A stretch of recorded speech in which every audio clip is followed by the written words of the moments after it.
रियासत के लिए नहीं, रियासत के फायदे के लिए नहीं, अपने मुफाद और अपने फायदे के लिए उसने एक बार अगर बीजेपी के साथ हाथ मिलाया है, कल वो फिर करेगी।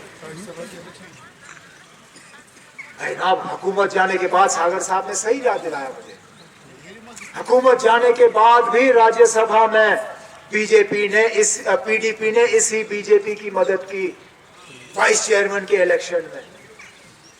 हुकूमत जाने के बाद भी इन्होंने अपना, आज कहते हैं कि पीडीपी पे एहतराम होना चाहिए। किस तरह?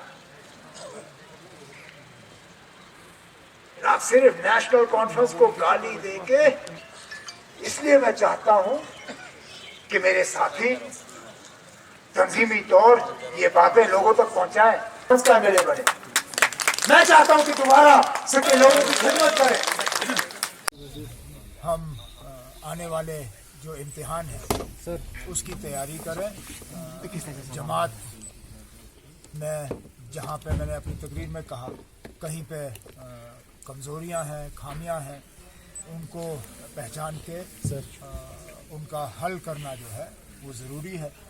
और मकसद यही है वर्करों के साथ बैठ के बातचीत करना। सर आपने बोला कि जनूबी कश्मीर जो पहले गढ़ माना जाता था नेशनल कॉन्फ्रेंस को, आपने एक बार फिर कोशिश की जनूबी कश्मीर में लीडरशिप से मिलने के लिए। क्या उम्मीद है कि इस बार आप उस पोजीशन में वापस आ जाएंगे जनूबी कश्मीर? अब हम तो उम्मीद लगाए बैठेंगे, लेकिन पहले तो अल्लाह ताला को मंजूर होना चाहिए और फिर आवाम को।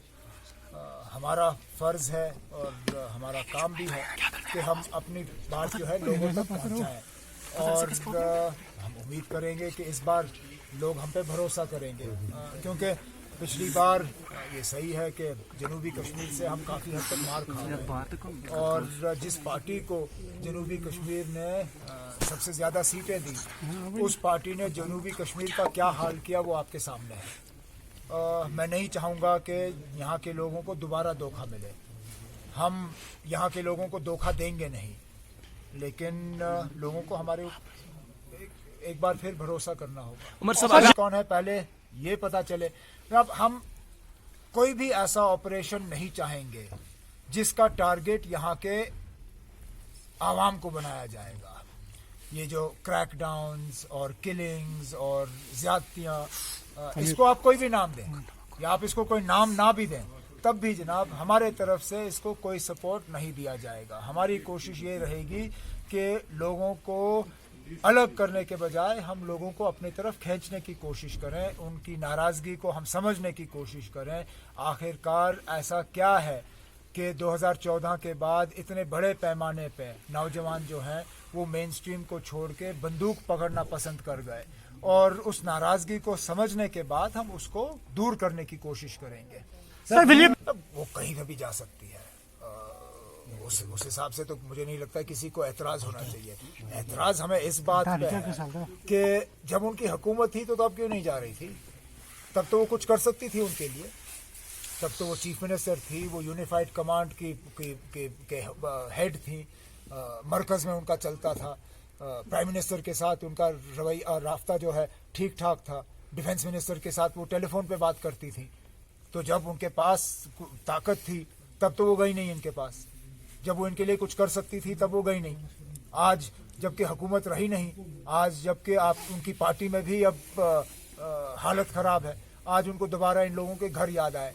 मुझे इस बात से एतराज़ नहीं है कि वो जा रही हैं, मुझे इस बात से एतराज़ है कि हुकूमत में रह के वो नहीं गई।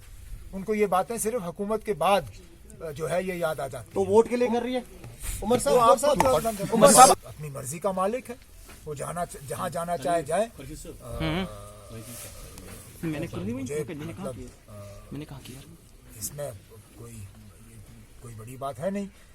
अगर वो नेशनल कॉन्फ्रेंस में आना चाहेगा तो ज़रूर उस पर भी हम बात कर सकते हैं, लेकिन शाह फैसल जनाब सर्विस छोड़ गया है यहाँ के लोगों की खिदमत करने के लिए। अब उसको खुद फैसला करना होगा कि वो किस रोल में सबसे ज़्यादा जो है लोगों की खिदमत कर पाएगा। बाकी ये मेरा अपना मानना है। ये अब मैं कोई इसको गलत साबित नहीं कर सकता। अच्छा, मैं इसको सही साबित भी नहीं कर सकता हूं क्योंकि 96 तो हो गया और कुकपरे साहब रहे भी नहीं। ये मेरा अपना मानना है कि अगर फारूक साहब और नेशनल कॉन्फ्रेंस ने उस वक्त इलेक्शन नहीं लड़ा होता, कुकपरे इस रियासत का मुख्यमंत्री होता। ये मैं मानता हूं। कोई इस बात को माने ना माने वो उन तक है।